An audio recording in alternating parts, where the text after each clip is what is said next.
Oh hey, it's Miss Rachel. This week we're going to talk to you about doing your dishes. It's a great way to incorporate some fine motor, some bilateral coordination skills using both of your hands together, and also a chance to do some sensory play while washing in the water. We taught you guys how to cook and help your parents in the kitchen the last few weeks. So now it's time to learn how to clean up after yourself and do those dirty dishes. Hi guys, it's Miss Cassie. Let's start with the dishes.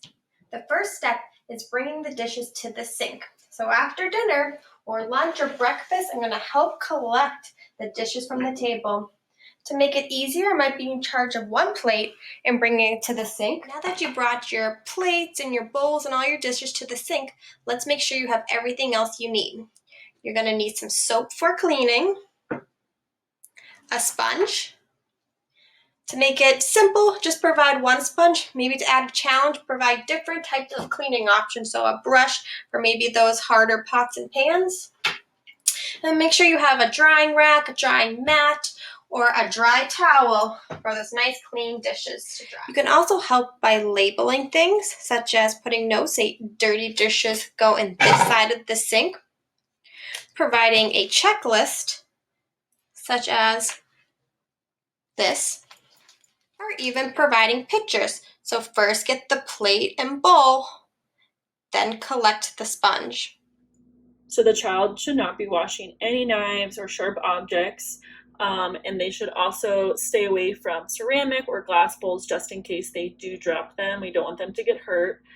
So stick to more plastic options like plastic bowls, rubber spatula, wooden spoons. These are a little bit lighter and easier to clean, and if they do drop them, they won't get hurt.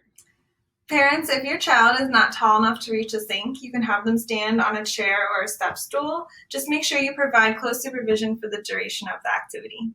To set this activity up on the floor, you can put a towel down in the kitchen or outside and fill large bowls or bins with water. You can also have your parents help you remember the steps by labeling them wash, rinse, and dry. So today we're going to work on drying dishes. Make sure you provide your child with a clean towel. Here's a larger towel and a smaller towel.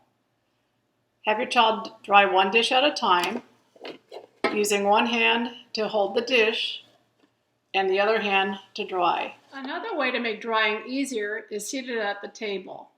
You could also have your child have a set number of dishes to dry and also an all done. Have your child dry large items while seated at the table so that they can stabilize the item while they're drying. The way to make drying harder is developing a pincer grasp using a Q-tip. You can get all the nooks and crannies in toys and also in dishes. Now that you finish washing everything, you're going to want to put it into categories before you put it away. So you can separate everything by what they are. So I'll put my cups here, my cooking utensils here, and my spoons here. One way to make this easier is by already having one of each category out and having your child match. So I'll match the cups here, the spoons here, and the utensils here. A way to make it a little bit more challenging and have some fun while you're doing this is by separating it into different categories. So now I'm going to separate it by color. So I'll put my green items here, my purple ones in the middle, and my blue ones over here. When putting the silverware away, you can make it more challenging by having the kids sort them themselves. So putting the big spoons, small spoons. Or to make it easier, you can already have one or two of each utensil in there and then have them match.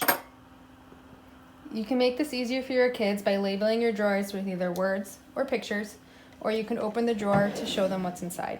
Hi everyone, it's Miss Rebecca and welcome back. Today I'm going to talk to you about setting up a toy washing station instead of a dishwashing station. Our toys can get really dirty, so it's important that we keep them clean. Set up your toy washing station inside or outside, whatever is available to you. If you're going to set it up inside, you want to make sure that you have a tablecloth laid down if you're going to do it on the floor or at the table, or you could use the sink. Each station should have a washing station, a rinsing station, and a drying station. You can use whatever size bin you have at home, big or small.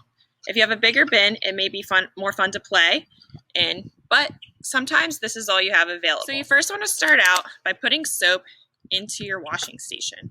Mix it around and have some fun. You can first start by just playing with your toys if you'd like.